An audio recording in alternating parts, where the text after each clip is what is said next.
દેશ આઝાદ થયાને વર્ષો વીત્યા પણ હજુ અંગ્રેજોના સમયમાં થતા જ્ઞાતિ જાતિના ભેદ, અત્યાચાર, છૂતઅછૂતના ભેદથી લોકો પીડાઈ રહ્યા છે.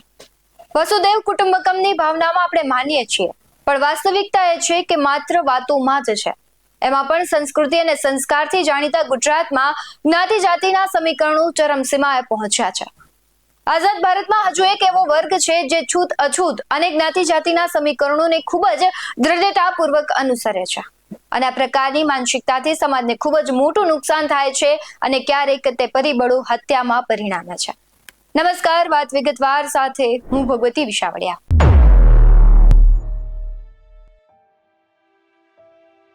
એક સમય હતો કે લોકોમાં શિક્ષણનો અભાવ હતો, એટલે લોકો કુરિવાજો, છૂત અછૂત અને જ્ઞાતિ જાતિના ભેદભાવમાં માનતા. પણ હવે લોકો શિક્ષિત થયા, લોક જાગૃતિ આવી એટલે અમુક રિવાજો નાબૂદ થયા છે. પણ શિક્ષણ માણસની માનસિકતા સંપૂર્ણપણે બદલી શક્યું નથી, તે અહીંયા સાબિત થાય છે. શિક્ષણથી માણસ આર્થિક સદ્ધર તો થયો, પણ હજુ પણ માનસિકતા બદલાતા ઘણો સમય લાગશે. કારણ કે હજુ માણસ જ્ઞાતિ જાતિના ભેદમાં માને છે. જો તમે આ જ્ઞાતિના છો તો તમે આવું ના કરી શકો, તમારે અમારી સામે બોલાય નહીં, અમારી જેમ કરાય નહીં, અને જો તમે એવું કરો તો તમને સજા આપવામાં આવશે, અને એ સજા કદાચ મોત પણ હોઈ શકે. જ્ઞાતિ આધારિત માનસિકતા સાથે જીવતા એ લોકો જે સમાજ માટે ઘાતક સાબિત થઈ રહ્યા છે, અને લોકોની માનસિકતા કેટલી કટ્ટરતાવાદી છે, આજે તેની વાત કરવી છે. ઘટના અમરેલીના સાવરકુંડલા રોડ પર આવેલા નજીક એક દુકાનમાં બની છે ને ગત 15મી મેના રોજ બપોરે બની છે. દલિત સમાજના 4 યુવાનો ચા પાણી નાસ્તો કરતા હતા. નમકીનનું પેકેટ લેવા માટે અમરેલીની બજારમાં એક ગલ્લા ઉપર ગયા અને ગલ્લા ઉપર બેઠેલા દુકાનદારના બાળકને હાથ નમકીનના પડીકા સુધી પહોંચતો નહોતો, તેથી ખરીદી કરવા ગયેલા દલિત સમાજના યુવાને કહ્યું, બેટા હું જાતે પડીકું લઈ લઉં છું. અને આ બેટા શબ્દ પ્રયોગથી દુકાનદારને એટલો બધો ક્રોધ આવ્યો કે કુહાડીના ઘા કર્યા અને બીજા 12 થી 15 શખ્સોને બોલાવી તીક્ષ્ણ હથિયારોથી નિલેશ રાઠોડ નામના યુવાનની હત્યા કરી નાખવામાં આવી. આ ઘટનાના પગલે તાત્કાલિક અસરથી પોલીસ ઘટના સ્થળે પહોંચી તાત્કાલિક કાર્યવાહી કરવામાં આવી રહી છે. ત્યારે એક પ્રશ્ન થાય કે સામાન્ય શબ્દ પ્રયોગથી શરૂ થયેલી ઘટના જાતિવાદી હિંસામાં પરિણામી છે. અને ઘટનાની જાણ થતા વડગામના ધારાસભ્ય જિગ્નેશ મેવાણીને થતા ગત મોડી રાત્રે તેઓ સટી હોસ્પિટલ ખાતે પહોંચ્યા હતા અને મૃતકના પરિવારને મળી સાંત્વના પાઠવી હતી. આ શખ્સોને કડકમાં કડક સજા કરવાની માંગ અત્યારે ઉઠી રહી છે. ત્યારે પોલીસે 15 પૈકી 9 આરોપીની ધરપકડ કરી છે અને હજુ તપાસ ચાલુ છે.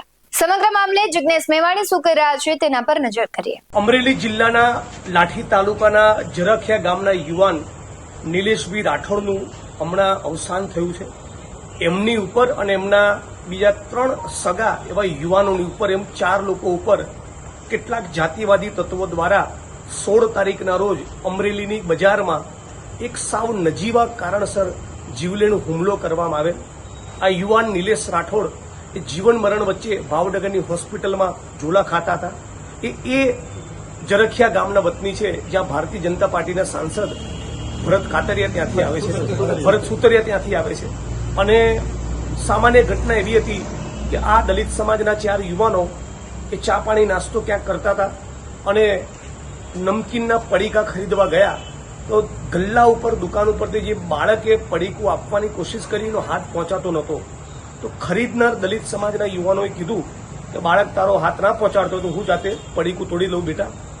આ દલિત સમાજના વ્યક્તિએ અન્ય સમાજના વ્યક્તિને બેટા કેમ કીધું એનો ખાર રાખીને કોડીના ઘા મારી, પાઇપો મારી, 15 લોકોનું ટોળું બહારથી ફોન કરીને બોલાવીને આટલી સામાન્ય મેટરમાં એમનું જીવ લીધું છે.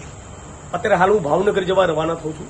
રાજ્યની સરકારને, અમરેલી પોલીસ પ્રશાસનને ખાસ કહું છું, આ 4 જે વિક્ટીમ્સ છે જેને જીવન ગુમાવ્યું અને એની સાથે જે બીજા 3 લોકોને માર્યા, આ 4ને 5-5 એકર ખેતીની જમીન તમે આપો. એટ્રોસિટીઝ એક્ટ હેઠળ ગુનો નોંધાયેલો છે. એટ્રોસિટીઝ એક્ટમાં જોગવાઈ છે કે પીડિત પરિવારને ઈંટોનો ભઠ્ઠો, સ્ટોનની કોરી, સરકારી નોકરી કે ખેતીની જમીન આપી શકાય. હું માગણી કરું છું કે 5-5 એકર ખેતીની જમીન અથવા તો સરકારી નોકરીમાં આપવામાં આવે. 2, નિલેશભાઈ રાઠોડનું મૃતદેહ અત્યારે ભાવનગર સિવિલ હોસ્પિટલમાં છે, તો ત્યાં એનું વિથ વિડીયોગ્રાફી પેનલ પીએમ કરવામાં આવે. 3, એ કોઈ સચોટ અને મજબૂત ઓફિસરને આખા પ્રકરણનું ઇન્વેસ્ટિગેશન સોંપવામાં આવે.